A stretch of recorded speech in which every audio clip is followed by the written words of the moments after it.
Welcome to URBANesque Living. I'm your host, Chef Tish Tansil, and today we are going to be making something that's very easy to do, and you should have it in stock in your refrigerator at all times. And that's just plain old pie crust. And yes, you can go to the store and buy some pie crust if you want to make a pie, but because we're making a lot of other wonderful things on this show, you're going to need to have your own custom pie crust that we can make into many different sizes. So stay tuned and I'll show you how to make a very quick and easy pie crust that you can do while you're waiting for something to come out of the oven. Stay tuned. Hi, I'm Chef Tish Tansil, the host of URBANesque Living. Join me Saturday afternoons at 2:30 on Comcast TV 68.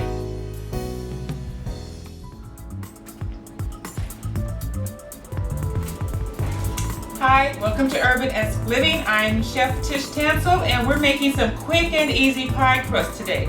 So what you're going to need first is a bowl with 2½ cups of white flour, 1 teaspoon of salt, and 2 sticks of unsalted butter. So the first thing I'm doing is adding the salt into the flour because I want it all incorporated before I start the mixing process. So I'm just going to take a little fork and swirl that through. You can use your hand if you like to just get a little messy.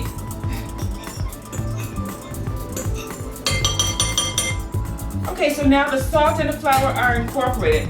The next step we're going to do is we're going to cut in the butter. Now you can cut in the butter a couple of different ways. If you're using a food processor, you can just put it all in there and it will do it all for you. You just pulse it a few times. But because we're doing this by hand, we're going to do this the old-fashioned way. And the old-fashioned way is we're just going to put our butter in, and we need just 2 sticks, and this is unsalted butter. And the reason you use unsalted butter is because we've already added some salt to it and you don't want additional salt. You're going to make sure that your butter is cold because you want your pie crust flaky. And cold butter ensures that your pie crust is going to have those layers of flakiness. So we're putting that into our flour. Now this is actually a device that makes your life easier when you're doing your pie crust. These ridges on here are actually sharp and it cuts the butter as you're working along. Now, if you want to save yourself a little bit of a workout, you can actually cut this butter up ahead of time. That will give you a little bit less strain. I work out, so this butter was pretty cold, so it's giving me a little bit of a workout right now.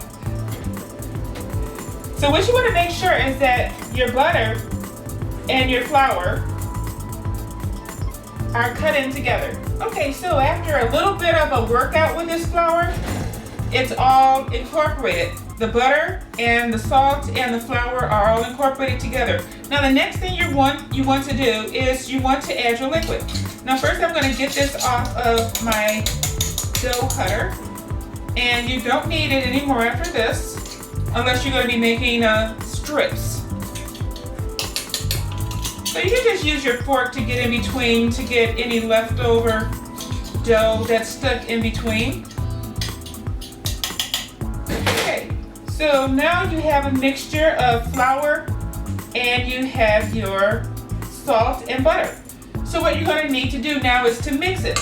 You don't want to over mix it and you don't want it really goopy. You just want this flour so that it sticks together. And so what you're going to have to do is add a little bit of cold water, a teaspoon or a tablespoon at a time. Now what I'm using for this is a little bit of coconut water because I like the flavor of coconut water and what it does to your food. And so what we're going to do is we're just going to add a little bit to the center and we're just going to start to mix. And we just want this to stick together. We're not trying to make glue. So you're not going to add all of it at one time. So we're going to use a fork. If you want at this point, you can actually use your hand. Some people do like to use their hand when they're mixing flour and dough.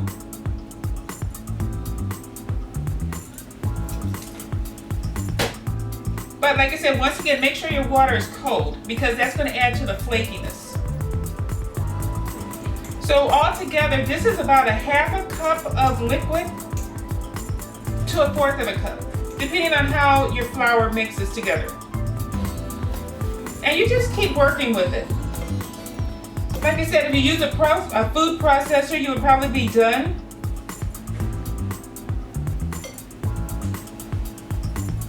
Now you just keep working with it and you add liquid a little bit at a time, just to make sure that you don't add too much.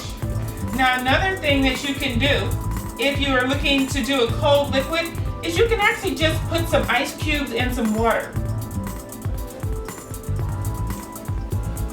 I let this sit in the freezer and it made it very, very cold.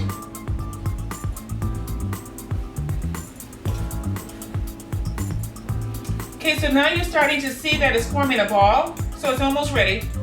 We're just going to mix it. I'm not going to add any more liquid to it just yet. I want to make sure that I give the water a chance to make sure that all of this flour sticks together. In actuality, the less water you can use, the better your pie crust is going to turn out. Okay, so I think at this point I'm going to use my hands because we want to make sure that it sticks together. The fork just helps to incorporate it.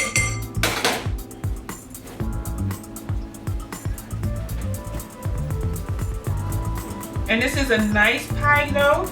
It's not too sticky. It's actually perfect right now. So once I get the rest of these little bits of flour and butter incorporated, I'm going to leave this alone.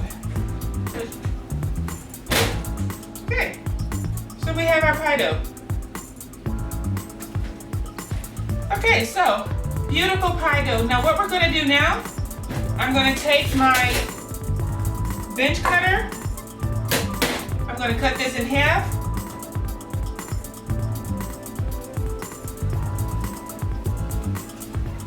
And I'm just going to make it into a round disc. And set that aside. And I'm going to do the same thing with my second one.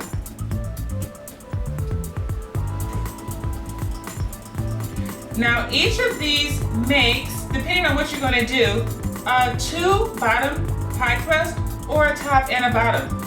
But you can see some of the butter still that has not totally incorporated into the flour. That butter is going to make sure that your pie crust is nice and flaky. So you can see in this one too, the chunks of butter. Now what you're going to do is let this crust or this bread dough sit in your refrigerator. Even if you are going to use it today, you still need to let it sit in your refrigerator for at least 1 hour. Set. What I'm going to do is just take some clear saran wrap and cover each of these completely.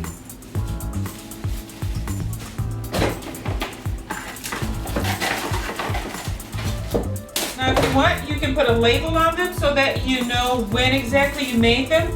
But I'm sure we're going to be using these up pretty soon because I have a great recipe in store that I'm going to be using these for. So make sure that you have your pie dough ready. Okay, so now our pie dough is nice and wrapped. Now you want to make sure that you divide these up. You can actually divide them up even smaller. If you already know that you have a certain project and that you need maybe like 6 or 7 shells, what you can do is divide this up and weigh them to make sure that each part is exactly the same weight. But in the meantime, if you're not, you still need to let these rest in your refrigerator for at least 1 hour before you use them. Or, like I said, these can go up to 1 month. We are going to be doing some pie recipes in the near future on the show, so you should have some handy so that you can work along with me. If you need any information, please go to my Facebook page, that is URBANesque Living, or you can email me at tishtansil@gmail.com. Either way, you'll find me. I appreciate your questions and your concerns, and I would like to thank you for joining me on this edition of URBANesque Living. See you next time.